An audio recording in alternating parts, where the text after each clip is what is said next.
Ang mabuting balita ng Panginoon ayon kay San Mateo. Papuri sa iyo, Panginoon.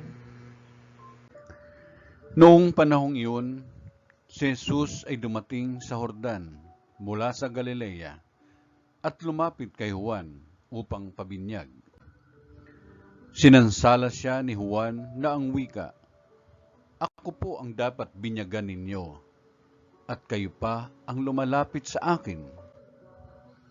Ngunit tinugon siya ni Jesus, "Hayaan mo itong mangyari ngayon, sapagkat ito ang nararapat nating gawin upang matupad ang kalooban ng Diyos." At pumayag si Juan. Nang mabinyagan si Jesus, umahon siya sa tubig.